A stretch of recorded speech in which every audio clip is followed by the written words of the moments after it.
So I just filmed a video on how you can use some assessments on the nervous system. I just want to provide some clarification before I show you that video. Now, to understand how this kind of process works, I want to understand what a motor unit is. So a motor unit is a muscle fiber, or group of fibers I should say, and a single innervating neuron, the motor neuron, that controls the contraction and relaxation dynamics of the muscle. Now, the active relaxation isn't really a thing, it's more like removal of electrical impulse for contraction. And so if we think about like a light switch on and off, that neuron controls a set of lights, and the ability for those lights to turn on are the muscles contracting, which create movement. So that's a motor unit. Now in the video I'm going to show you, I talk about contraction and relaxation dynamics.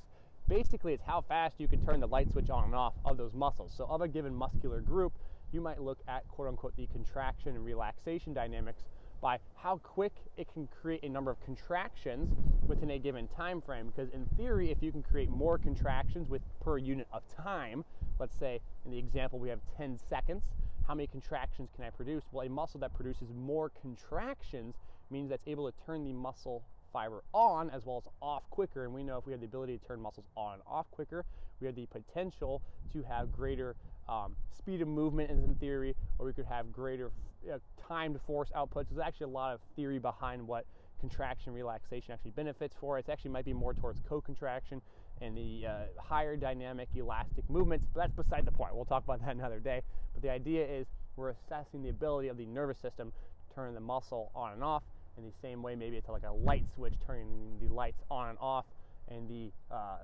light switch controlling a group of fibers, that is the motor unit, which is the innervating neuron in conjunction with those fibers that are contracting. So let's go check out that video. I just want to give you that explanation beforehand to give you a little more clarity as to what we're diving into. All right, what's up everyone? So today we're talking a little bit about a readiness test, and I got this from P3 out in Santa Barbara. I think they're in Atlanta now as well. About a contract relax test, and they posted about this on social media. I want to think it's 2018, 17, a long time ago. It was a pretty cool little test. Now the test itself might be more important for the individual than, assessing a whole group of people. And the idea was you had some sort of a dowel, which is in this case my hurdle top, to jump over. And what you do then is you jump over it as many times as you can within 10 seconds, and you count how fast you can do that. And the idea is to assess your neuromuscular system as to how fast it can contract and relax. And you're doing this in a movement that has minimal force demands. So instead of like a really big hurdle where I jump over the big hurdle back and forth, we're testing maximal force in conjunction with relaxation states. That's too difficult. Instead, you want to have a minimally demanding movement where you just are testing the rapidity or the speed at which you can go back and forth. A classic example of this is like the tap test. I know people might have seen that before, but they've done it in association with older adults and cognitive function, I believe dopamine as well.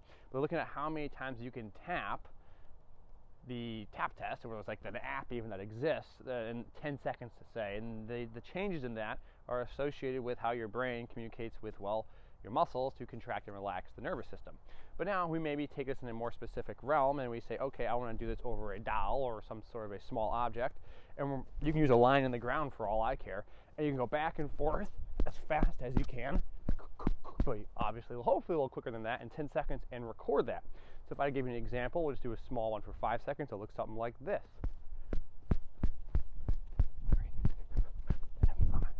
Cool, 5 seconds, and you count how many you get. So an easy way to do that is you just set a timer in front of you and you go back and forth. Now, it's the idea of this which is really cool. Now, I'm not saying this is the end-all be-all test, again, giving credit to P3 for that example, but you could do something like that, whether it's high knees or whether it's hamstring, I don't care what it is. But the idea is you're assessing the neuromuscular system as to how fast it can contract and relax. And potentially changes in that could be associated with readiness, how fatigued you are, also maybe your just general nervous system properties. So all in all, something pretty cool, and utilizing that dynamics of the nervous system itself.